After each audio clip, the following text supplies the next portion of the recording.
সাকিব যা বললেন মাথা নেড়ে মেনে নেয়া, করা হেডমাস্টারের নির্দেশও মান্য করা। নাজমুল হোসেন শান্ত প্রতিনিয়তই শিখছেন, অধিনায়ক হিসেবেও শেখার শুরুতেই বিশ্বকাপ। ক্যাপ্টেন শান্তকে মূল্যায়ন করার আগেই ব্যাটার শান্ত আতশ কাচের নিচে, ব্যাট হাতে অধিনায়কই বাজে ফর্মে। নেতাকে তো সামনে থেকেই লড়তে হয়, ক্রিকেটে যেটাকে বলে লিডিং ফ্রম দ্য ফ্রন্ট।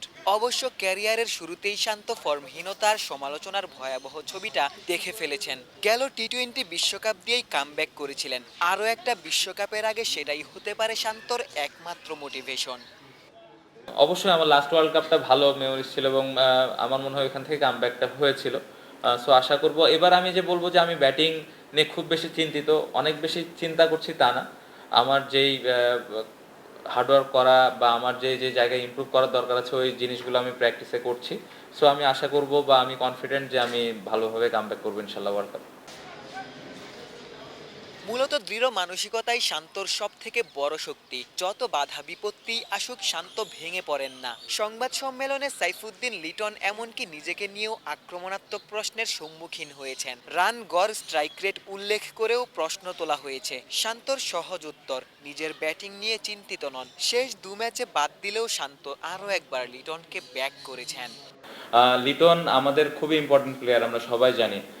যদিও রিসেন্টলি কয়েকটা সিরিজ হয়তো ভালো যায়নি, এটা আমি বিশ্বাস করি এটা হতে পারে, প্রত্যেকটা ক্রিকেটারের হতে পারে। বাট লাস্ট মোমেন্টে আমরা কেউই চাইনি যে একটা নতুন প্লেয়ার এসে টিমে হঠাৎ করে চলে আসুক, কারণ যে নতুন প্লেয়ারটা আসবে এরকম একটা বড় ইভেন্টে তার জন্য হয়তো ডিফিকাল্ট হবে। সো এই জন্য আমরা এক্সপিরিয়েন্সটাকে ওইখানে মূল্য দিয়েছি এবং আমি আশা করব যে লিটন ভালো কিছুই করবে ইনশাল্লাহ।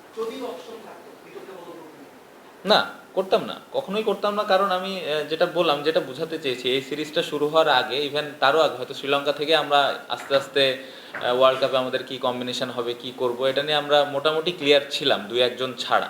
সো আমরা এই জায়গায় চেয়েছি যে এখান থেকে আমরা ম্যাচগুলো যত বেশি খেলে ভালো প্রিপেয়ার হয়ে যেতে পারি। এখানে কেউ সাকসেস হবে, কেউ হবে না।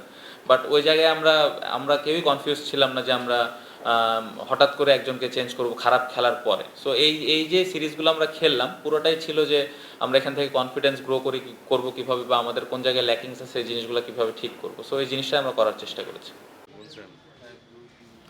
গেল বিশ্বকাপে শান্ত দেশের পক্ষে সর্বোচ্চ রান সংগ্রাহক ছিলেন। অস্ট্রেলিয়ায় ভারতের বিপক্ষে লিটন প্রায় অসাধ্যই সাধন করছিলেন। সামনেই আরও একটা বিশ্বকাপ, ব্যাট হাতে লিটন শান্ত আরও একবার ঘুরে দাঁড়াক।